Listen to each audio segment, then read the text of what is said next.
right, let us continue. Module 3.2, the relationship between equilibrium constant, delta G naught, and E naught for the cell, and the next equation. This is the outline. We'll look at that relationship, look at illustration, the next equation, and we conclude. Introduction.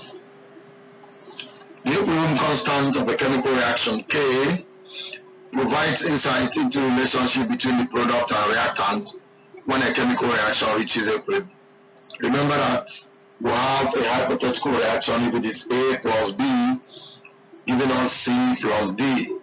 Now the equilibrium constant is given by the concentration of the products divided by the concentration of the reactants.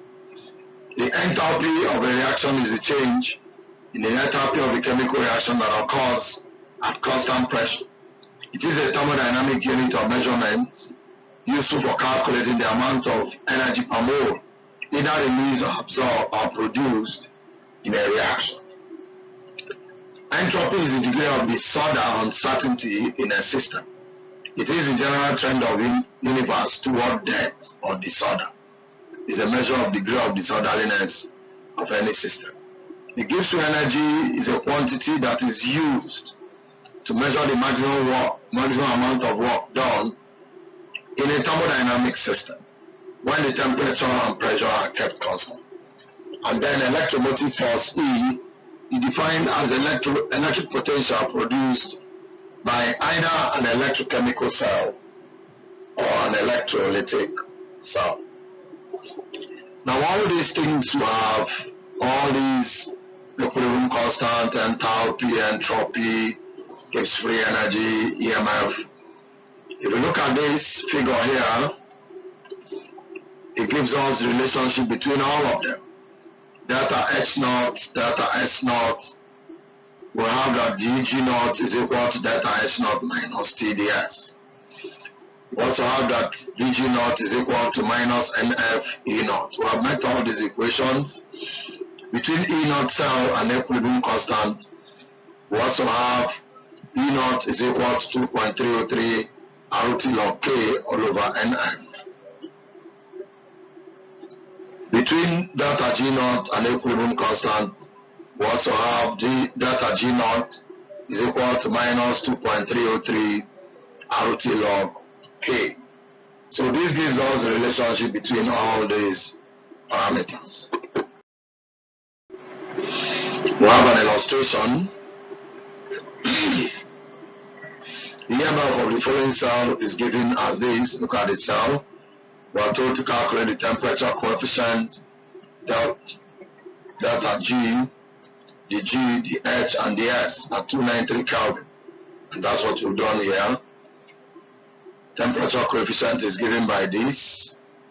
I will substitute values. The G is equal to this. We substitute values, the H, and of course the S. Anything you don't understand here, just drop your questions.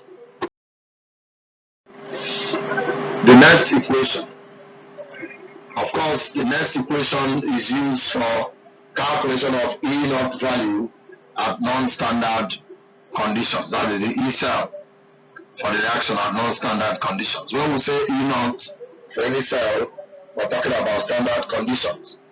And when it deviates from standard conditions, we now apply the next equation.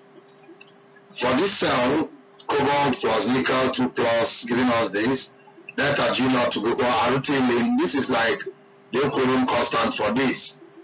Look at cobalt 2 plus and nickel up here, and these reactants down here. But activity of pure metal is 0. So activity of these nickel and cobalt metals will be 0. So we remove them. We use only cobalt 2 plus and nickel 2 plus. And that's the equation you have here.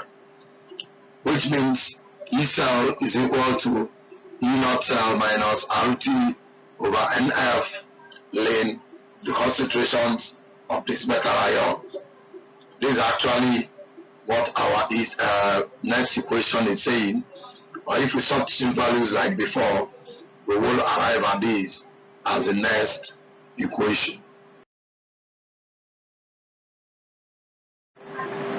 So we've looked at relationship between K, delta G naught and E naught for the cell, looked at the next equation and some illustrations. I hope you enjoyed this class. Thank you very much, as I expect to see you in the next class.